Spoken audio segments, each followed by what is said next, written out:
Hello, welcome to Kep. It's a sleepy little spot in Cambodia on the southern coast, about half an hour from the Vietnamese border.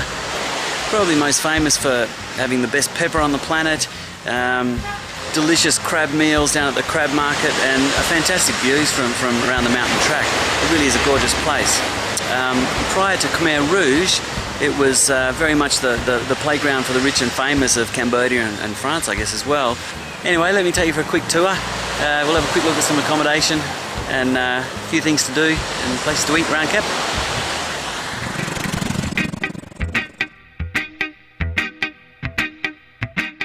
This place is called Botanica. It's a real nice little spot. It's a budget place run by a guy called Stefan from Belgium and his wife Kong. He's a fantastic chef, so you get a great feed here. Pool table, nice gardens, nice little bar.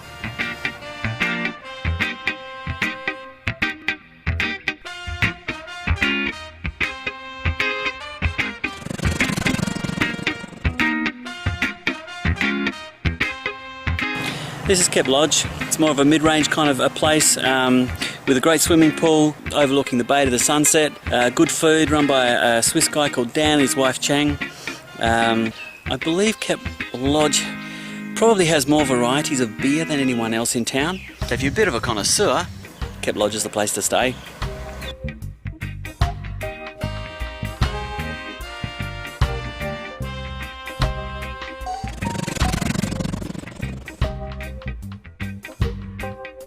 The place behind me here is Veranda Natural Resort. It's 27 rooms, it's a full-on luxury resort, it's gorgeous, very creative, lots of timber pathways and things, huge swimming pool and fantastic food. It's run by husband and wife, Map and Lily. They're a real nice couple, I think you'll like it.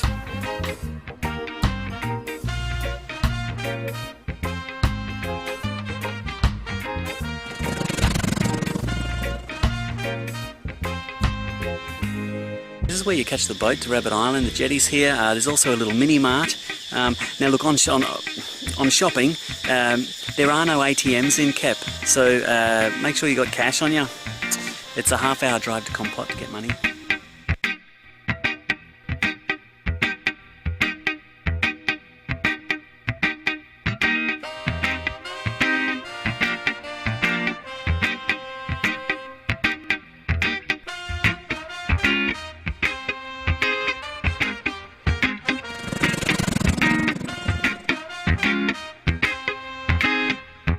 This is Breezes. It's a restaurant right on the water, run by a guy called Jerome. He's a real good guy. Fantastic food, interesting menu, and in fact they'll pick you up from your resort or your guest house and drop you off afterwards. Makes for a real nice night out.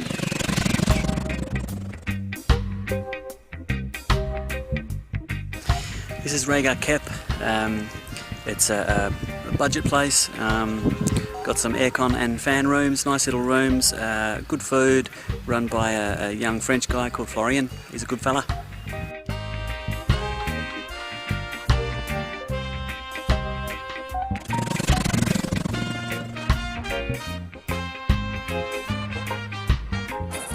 This is one of the many pepper farms in the region. Kep's very, very famous for its pepper. There's a lot of other good stuff growing around here too, but the pepper is just fantastic. As you come down this road, you'll see lots of places called The Pepper Plantation, and they can all show you a bit of pepper, sell you a bit of pepper. This is the first one I ever went to, and I tend to keep coming back to it. I particularly like it because they're doing things fairly naturally. They'll be more than happy to show you around their plantation, but if you ask nicely, they might also show you their biogas system.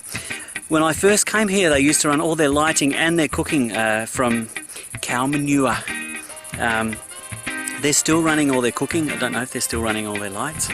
It's really good stuff, very ecologically sensible.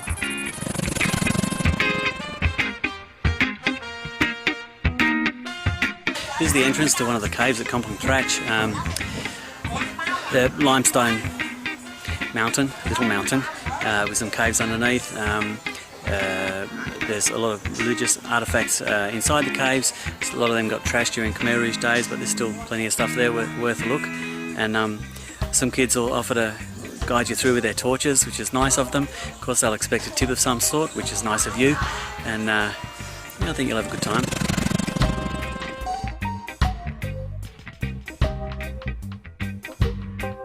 This is the Kep crab market.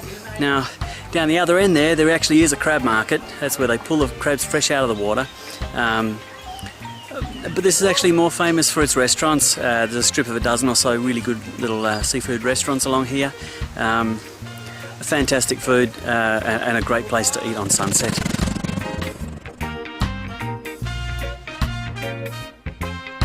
This is the mountain trek around Phnom Kep, or Kep Mountain.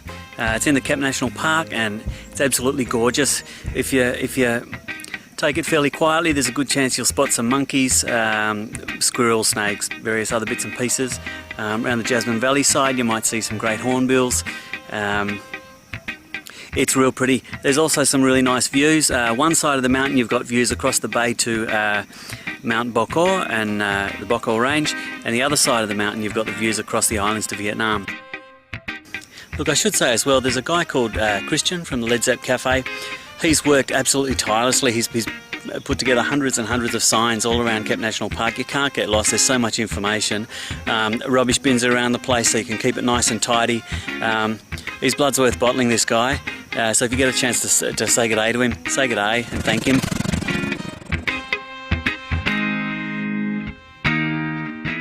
This is the Angkor Beach viewpoint in the Kep National Park. You can see across the salt fields all the way to Angkor Beach and then on to Ha Tien in Vietnam. It's a real nice spot. And just across here, in fact, is the ladder that takes you down to the steps that take you down to Jasmine Valley, which is our place.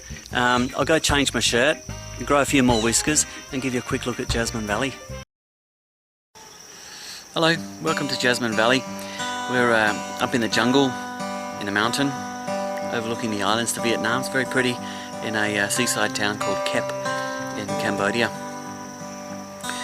My name's Owen Beck, and I guess this is my latest creative project. I'm working with my wife Jasmine and a friend of mine Scott to build an eco-resort.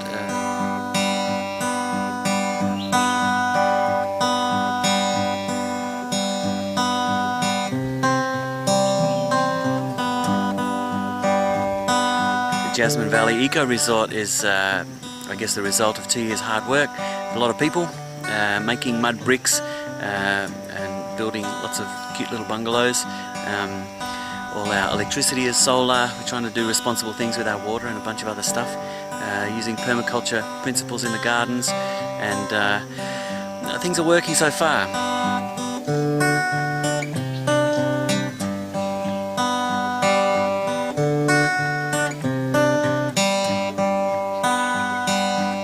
We recently built a pizza restaurant with a nice wood fire, and that's kind of doubling up as a piano bar, if you like. We managed to get a real piano up the mountain, and which is a bit exciting. And from time to time we have guests arc up on the piano, which is lovely. So there's some guitars kicking around as well, so we hear a bit of music coming out of the place.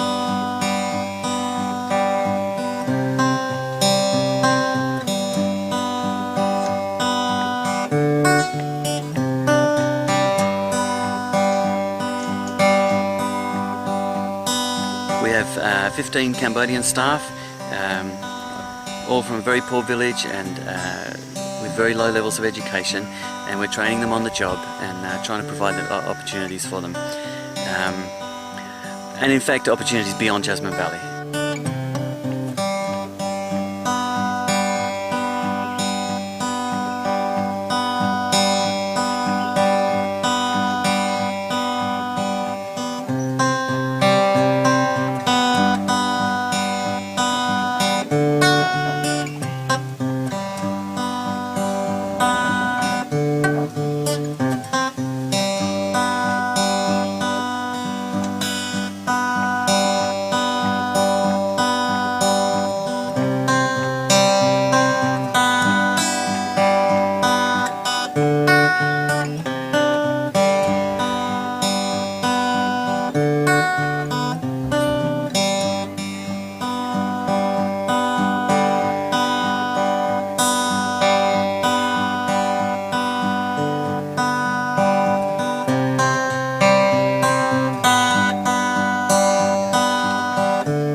Bye.